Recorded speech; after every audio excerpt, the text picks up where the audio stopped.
বেদান্তই কি ভবিষ্যতের ধর্ম? এই প্রশ্নের অপর একটি দিকও আছে।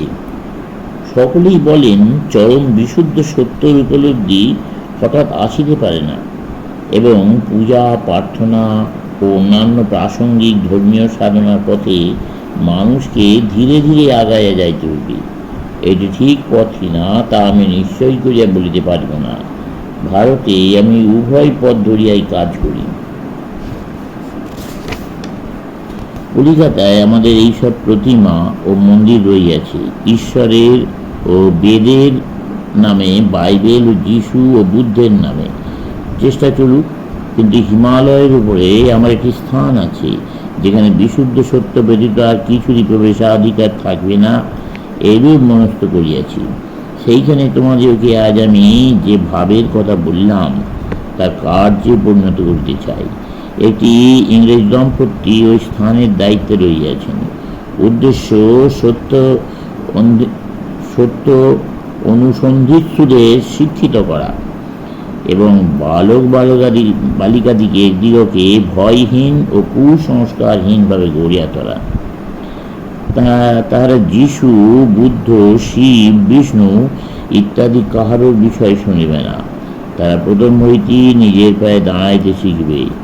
তাহারা বাল্যকাল হইতে শিখিবে যে ঈশ্বরই চেতনা এবং তার পূজা সত্য ও জ্ঞানের মধ্য দিয়া করিতে হয়।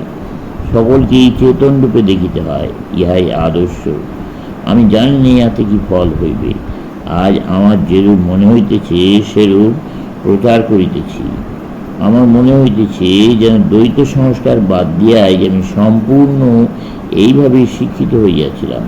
দ্বৈতবাদে যে কিছু ভালো হইতে পারে তাহাতে যে আমি মাঝে মাঝে সম্মতি জানাই, তার কারণ ইহা দুর্বল ব্যক্তিকে সাহায্য করে। যদি তোমাকে কেউ ধ্রুব তারা দেখাইয়া দিতে বলে, প্রথমে তুমি তাহাকে ধ্রুব তারার নিকটবর্তী কোনো উজ্জ্বল তারকা দেখাও, তারপর একটি অনতি উজ্জ্বল তারকা, তারপর একটি ক্ষীণপ্রভ তারকা, পরিশেষে ধ্রুব তারা দেখাও। এই পদ্ধতিতে তাহার পক্ষে ধ্রুব তারা দেখা সহজ হয়। এইসব বিভিন্ন উপাসনা ও সাধনা বাইবেল জাতীয় গ্রন্থ ও দেবতা সকল ধর্মের প্রাথমিক সোপান, ধর্মের কিন্ডারগার্টেন মাত্র। কিন্তু তারপর আমি ইহার অপর দিকটির কথা ভাবি। যদি এই মন্থর ও ক্রমিক পদ্ধতি অনুসরণ করো, তবে জগতের এই সত্যে পৌঁছাইতে কতদিন লাগিবে? কতদিন? আর ইহা যে প্রশংসনীয় রূপে সাফল্য লাভ করিবে তারই বা নিশ্চয়তা কি? এই পর্যন্ত তাহা হয় নাই। দুর্বলদের পক্ষে ক্রমিক অথবা অক্রমিক, সহজ অথচ কঠিন যাহাই হইক না কেন, দ্বৈতবাদ সম্মত সাধন কি মিথ্যাভিত্তিক নয়? প্রচলিত ধর্মীয় সাধনগুলি মানুষকে দুর্বল করিতেছে, সুতরাং সেগুলি কি ভুল নয়? ওগুলি ভুল ধারণার উপর প্রতিষ্ঠিত, মানুষের ভুল দৃষ্টিভঙ্গির উপর। যদি ভুল কি একটি সত্য সৃষ্টি করতে পারে?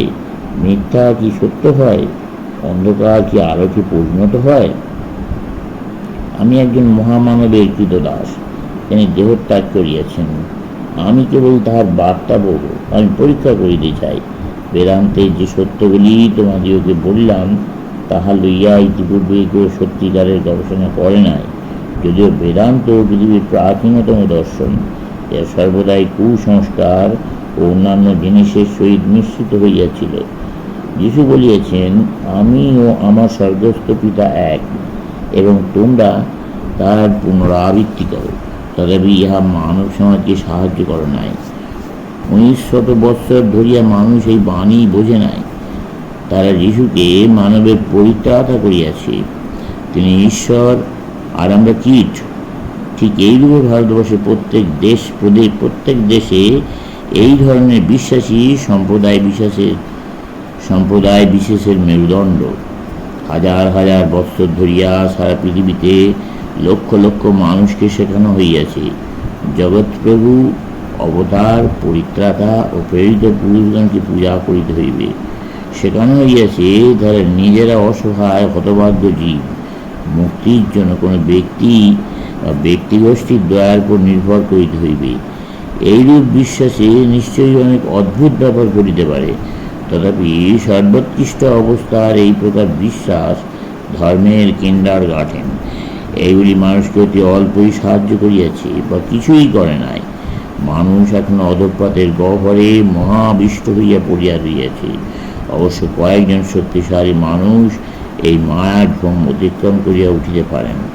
সময় আসিতেছে যখন মহান মানবগণ জাগিয়া উঠিবেন এবং ধর্মের এই শিশু শিক্ষার পদ্ধতি ফেলিয়া দিয়া তাঁরা আত্মার দ্বারা আত্মার উপাসনার রূপ সত্য ধর্মকে জীবন্ত ও শক্তিশালী করিয়া তুলিবেন।